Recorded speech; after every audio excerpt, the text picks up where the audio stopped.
જયેશભાઈ મકવાણા. માનનીય અધ્યક્ષ શ્રી, બોટાદ શહેરનો ખૂબ જ ઝડપી વિકાસ હોવાના કારણે આજુબાજુના તાલુકાના અનેક લોકો રોજગારી કમાવા માટે બોટાદ શહેરમાં આવતા હોય છે. રોજની અવર જવર 40 થી 50 હજાર લોકો હીરા ઘસવાના સાથે જોડાયેલા છે. એટલે માનનીય અધ્યક્ષ શ્રી, બોટાદનો વિકાસ વધુ થવાને કારણે બોટાદમાં ટ્રાફિકની સમસ્યા ખૂબ વિકટ બનતી જાય છે. માનનીય અધ્યક્ષ શ્રી, બોટાદ શહેરની અંદર જે ફરતો રિંગ રોડ બનાવવાની કામગીરી હાલ કયા તબક્કે પહોંચી છે અને કુલ કેટલા કરોડના ખર્ચે આ રિંગ રોડ બનાવવામાં આવશે?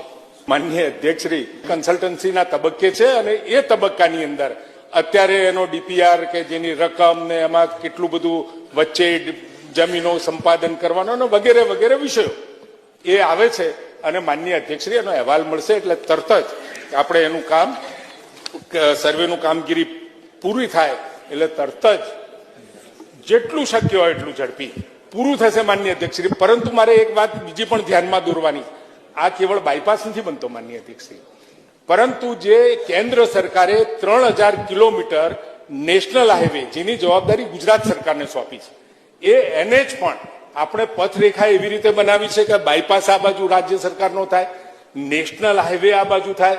માનનીય અધ્યક્ષશ્રી, આ બંને એકબીજાને અડી મળી જાય એ રીતે રિંગ રોડ બોટાદનો ભવિષ્યમાં બનવાનો છે. મહંતશ્રી